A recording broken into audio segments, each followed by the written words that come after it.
Hey guys, what's going on? So I just picked up this Diatone Gt200S 2017 version racing kit.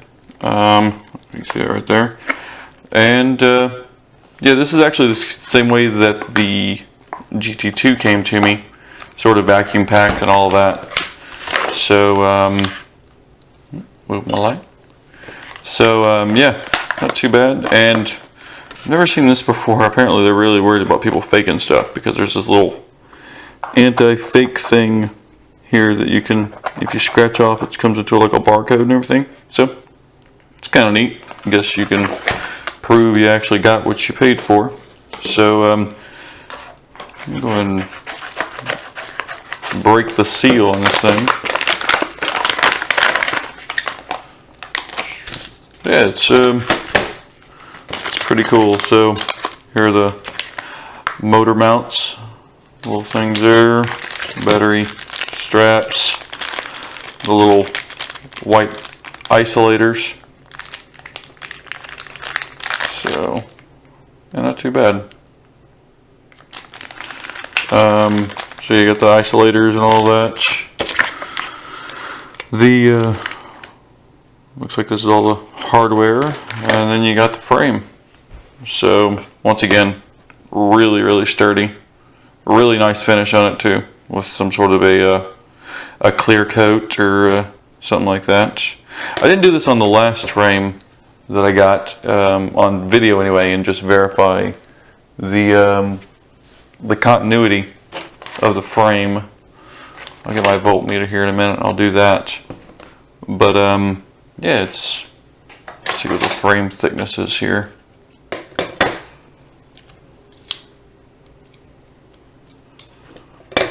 So looks like about 5 mils. So that's pretty good.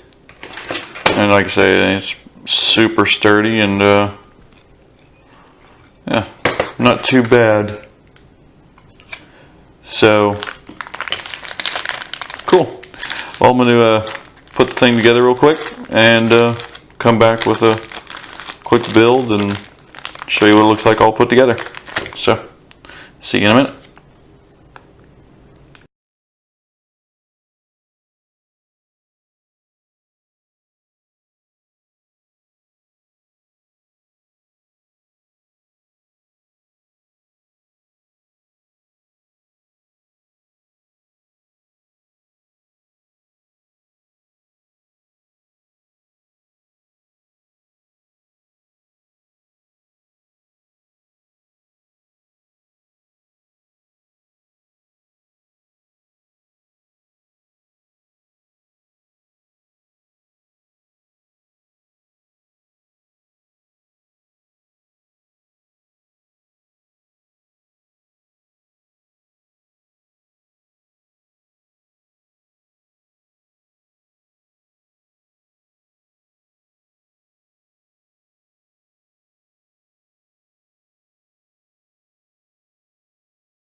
Hey guys, so I'm in the process of putting this thing together, and one of the little updates that it looks like it comes with now is a actual, I'm going to say a holder or a mount to actually hold the power wires actually onto the frame.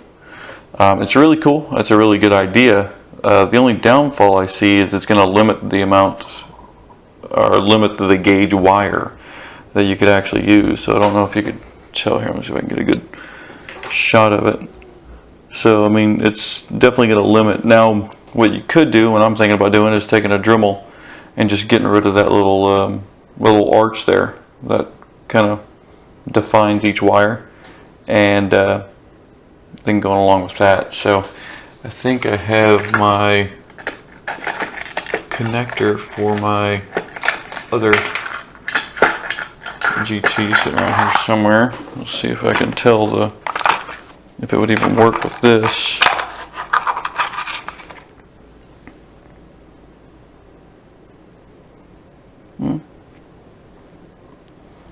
It does definitely look like it's doable. So I think this is 18 gauge wire that I was using. But as you can tell, I mean, it definitely does squeeze it together pretty good. So you can see there. But something cool, but I don't know if it was completely thought out because of the way it limits you on the size wire you can use. So just something to keep in mind if you're going to use that and all that. So awesome. Why don't we get back to building it, and we'll do a quick review of what it looks like put together.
Alright guys, so I got everything together, and build wasn't too horrible. You didn't really have any sort of instructions on which screws went where, so you kind of just have to guess and use your best judgment. It's not impossible, it's fairly easy in fact, but if you have any, if you have any questions, or you feel like you're putting the wrong screw somewhere, on YouTube there is actually a video of someone at Diatone assembling one of these. They really don't have any sort of instructions or anything, just a set of screws over here they put together, and you can just kind of watch what they're doing. So it's fairly easy. I think all in all, 6 screws on each side, the 2 to hold this mount on.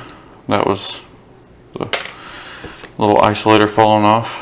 And then 4 on the bottom, 3 on each side, and 2 holding the power wire, I guess, mount on. So yeah, actually taking these off brings me to my next point.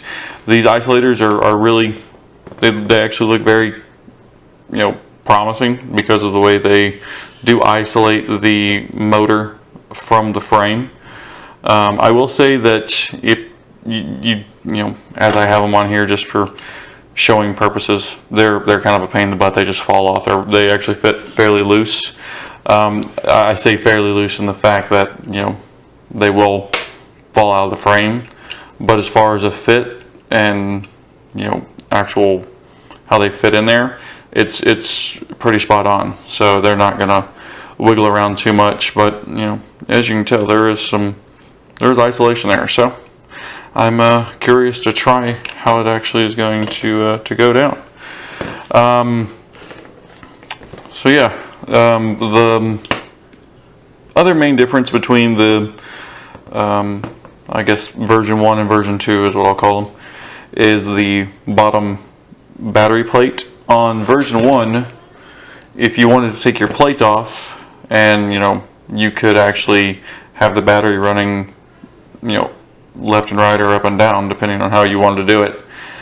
You actually had to remove your flight controller and all that good stuff. So that was kind of a pain in the butt, and they actually rectified that with this. So if you want to, I can't really say rectify it, but because there's only one way your battery can go on at this point.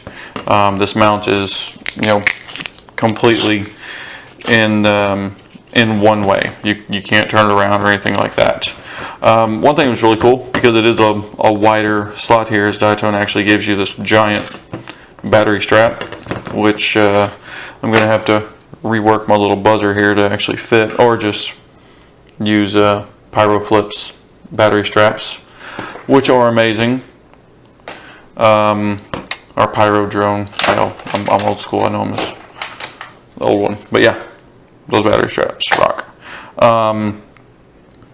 So yeah, other than that, it's also this, the little power wire sort of mount to keep you from pulling it off of your power distribution board.